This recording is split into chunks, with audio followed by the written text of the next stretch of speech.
When installing a motor, especially in a continuous duty application like a blower motor in a data center, ensuring compliance with the National Electrical Code, or NEC, is critical for safety and performance. The question revolves around determining the correct overcurrent protection device, or OCPT, and conductor sizing for a 2/3 horsepower motor operating at 115 volts single phase with a nameplate current of 7.9 amps. Since the motor is not explicitly listed in NEC Table 430.148, which provides full load currents for motors, we need to find an alternative approach to determine the appropriate full load current for calculations. The first step is to recognize that the nameplate amperage, which is 7.9 amps in this case, represents the rated operating current of the motor. This is not necessarily the same as the full load current, which is what you need for NEC compliant calculations. It is also incorrect to simply multiply the 1/3 horsepower rating by 2 to estimate the full load current for the 2/3 horsepower motor, as this does not account for the motor's specific characteristics.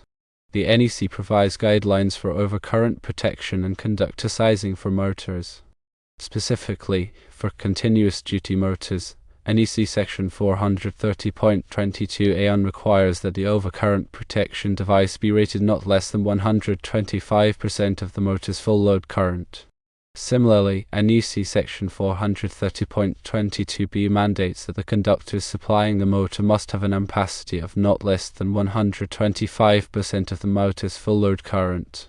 Given that the 2/3 horsepower motor is not listed in the NEC tables, estimating the full load current becomes essential. One method to estimate the full load current involves using the locked rotor current. The locked rotor current is the current drawn by the motor when it is initially energized and the rotor is not yet turning. This current is typically 6 to 8 times higher than the full load current. However, since the locked rotor current value is unknown, we must explore alternative estimation methods. Another approach is to estimate the full load current directly from the nameplate data. A practical method is to multiply the nameplate amperage by a factor of 1.25, which represents a 25% increase. This adjustment provides an approximate full load current value. In this specific case, the calculation would be 7.9 amps multiplied by 1.25, resulting in an estimated full load current of 9.875 amps. While this method is an approximation, it serves as a reasonable estimate when more precise data is unavailable. To obtain the most accurate full load current value, measuring the locked rotor current of the motor is recommended, if possible. This can be done using a clamp meter or a similar device. By measuring the locked rotor current and then dividing it by an appropriate factor, typically between 6 and 8, you can derive a more precise estimation of the full load current. However, if measuring the locked rotor current is not feasible, the estimated full load current of 9.875 amps derived from the nameplate data can be used for the subsequent calculations. Once the full load current is estimated, the next step is to select the appropriate overcurrent protection device and conductors. To determine the OCPT rating, multiply the estimated full load current by 125%. In this scenario, 9.875 amps multiplied by 1.25 equals 12.34 amps. Based on this calculation, a standard 15 amp circuit breaker should be selected, as it is the next readily available size above the calculated value. For conductor sizing, the same calculation applies. The conductor ampacity must be at least 125% of the estimated full load current. Therefore, the conductors must have an ampacity of 12.34 amps or higher. Standard wire sizes are typically chosen based on their ampacity ratings. In this case, conductors with an ampacity of 15 amps or higher should be selected to ensure they can safely carry the required current. By following these steps, the motor can be installed in compliance with the NEC, ensuring both safe and reliable operation. The key points to remember are: firstly, the nameplate amperage is not necessarily the full load current. Secondly, when the motor is not listed in NEC tables, you must estimate the full load current. Thirdly, overcurrent protection devices and conductors must be sized at not less than 125% of the full load current. Fourthly, measuring the lot rotor current provides the most accurate estimation of the full load current, and fifthly, if the lot rotor current cannot be measured, using 1.25 times the nameplate amperage provides a reasonable estimate. Understanding and applying these principles ensures the motor installation meets the requirements of the NEC, promoting electrical safety and preventing potential hazards. When dealing with motor installations and electrical systems, always consult the latest edition of the NEC and local electrical codes to ensure compliance and safety. The NEC provides comprehensive guidelines for electrical installations, and adhering to these standards is essential for preventing electrical hazards and ensuring the safe operation of electrical equipment. Understanding motor nameplate data is crucial for proper installation and operation. A nameplate provides vital information about the motor's electrical characteristics, including voltage, amperage, horsepower, frequency, and temperature rating. These parameters are essential for selecting the correct overcurrent protection devices, conductors, and other components needed for a safe and reliable installation. The voltage rating indicates the voltage at which the motor is designed to operate.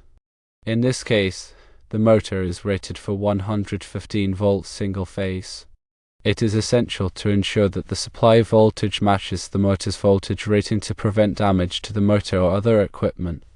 The amperage rating, also known as the nameplate current, represents the current drawn by the motor under normal operating conditions.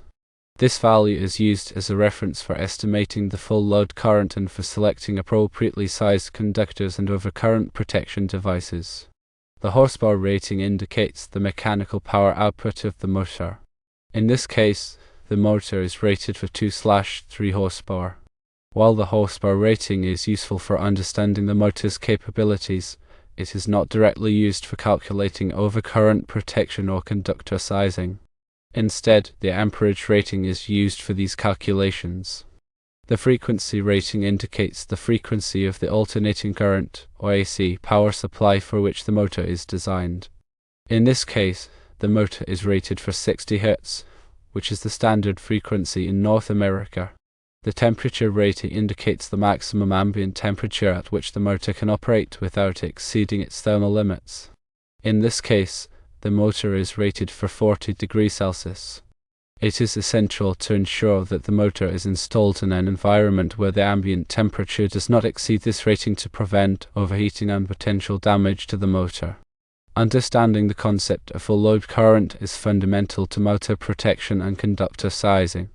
The full load current is the current drawn by the motor when it is operating at its rated horsepower and voltage. It is used as the basis for calculating the required ampacity of conductors and the rating of overcurrent protection devices.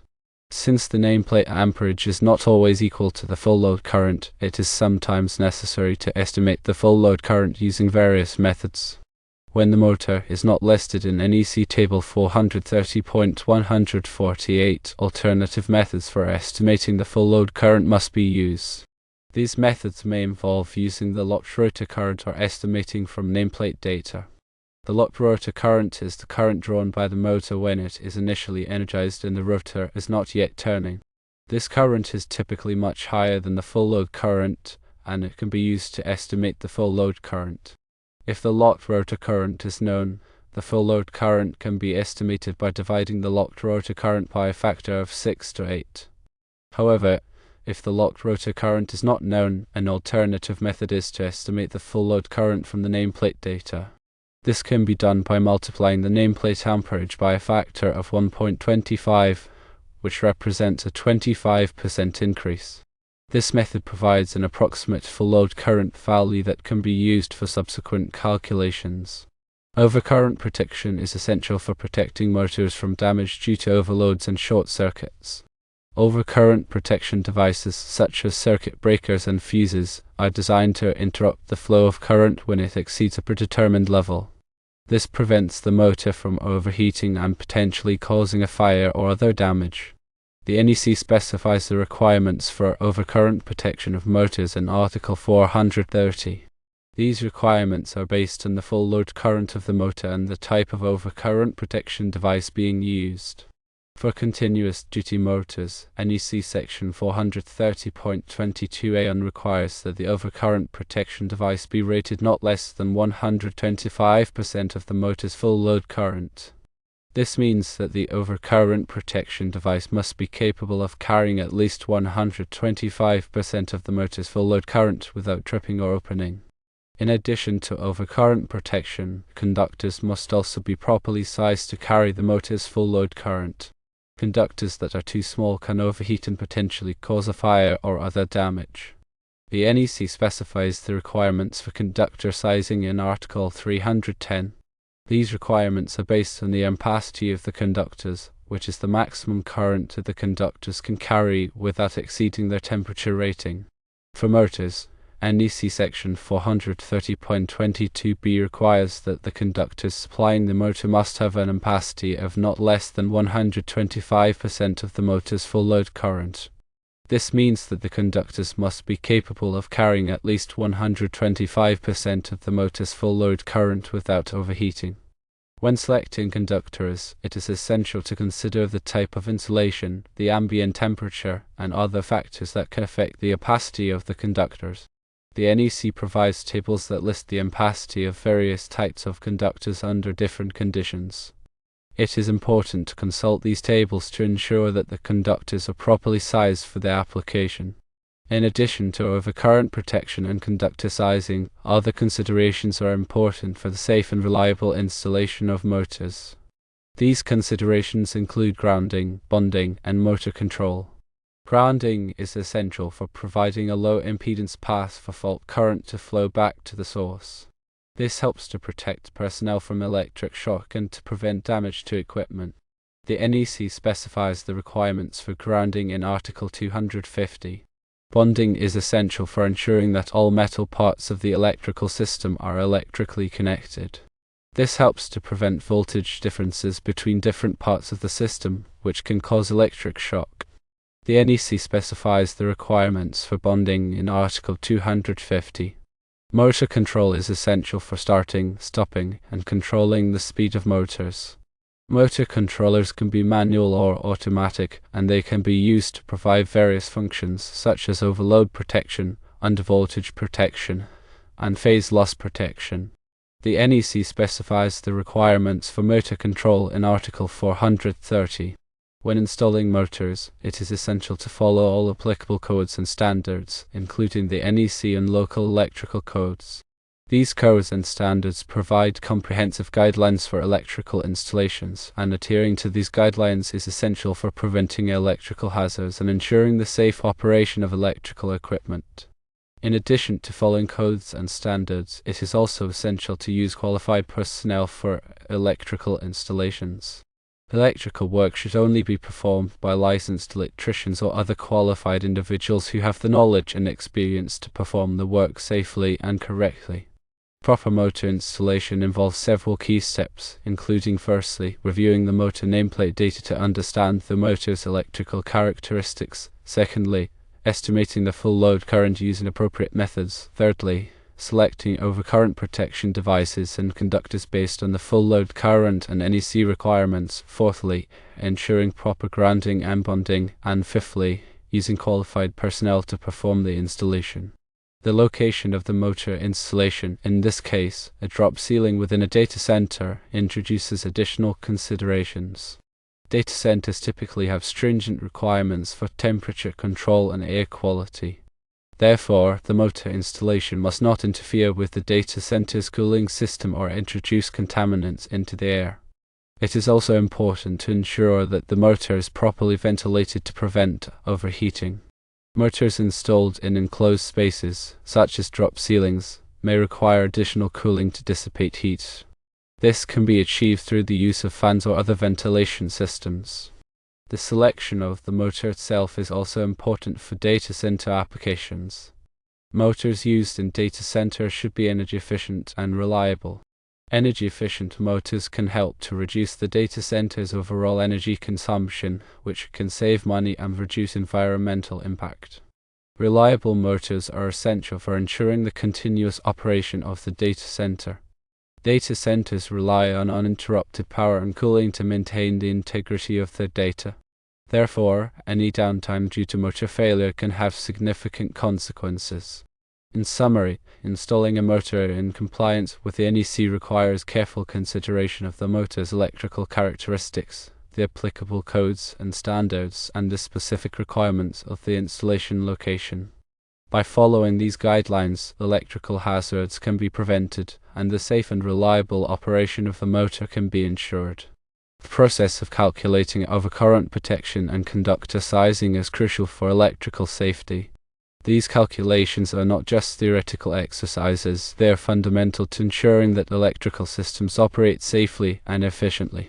The overcurrent protection device, such as a circuit breaker or fuse, is designed to protect the motor and the electrical system from excessive current. If the current exceeds a certain level, the overcurrent protection device will trip or blow, interrupting the flow of current and preventing damage to the motor and other equipment. The conductors, or wires, that supply power to the motor must also be sized correctly. If the conductors are too small, they can overheat and potentially cause a fire. The NEC provides tables that list the ampacity of various types of conductors, and it is important to consult these tables to ensure that the conductors are properly sized for the application. The ampacity of a conductor is the maximum current that it can carry safely under specific conditions. These conditions include the type of insulation, the ambient temperature, and the number of conductors in a raceway or cable. The NEC also specifies deterring factors that must be applied when multiple conductors are installed in close proximity to each other. These deterring factors reduce the ampacity of the conductors to account for the increased heat generated by the conductors. In addition to overcurrent protection and conductor sizing, grounding and bonding are also essential for electrical safety. Grounding provides a low impedance path for fault current to flow back to the source. This helps to protect personnel from electric shock and to prevent damage to equipment. Bonding ensures that all metal parts of the electrical system are electrically connected. This helps to prevent voltage differences between different parts of the system, which can cause electric shock. The NEC specifies the requirements for grounding and bonding in Article 250. This article provides detailed guidelines for grounding electrodes, grounding conductors, and bonding jumpers. It is important to follow these guidelines carefully to ensure that the electrical system is properly grounded and bonded. Electrical safety is a shared responsibility. Electricians, engineers, and other electrical professionals must be knowledgeable about electrical codes and standards and must follow these codes and standards carefully when designing and installing electrical systems. Building owners and operators must also be aware of electrical safety hazards and must take steps to mitigate these hazards. This includes regular inspections of electrical systems, proper maintenance of electrical equipment, and prompt repair of any electrical problems. Electrical safety training is also essential for employees who work with or around electricity. This training should cover topics such as electrical hazards, safe work practices, and the proper use of personal protective equipment. By working together, we can create a safer electrical environment for everyone.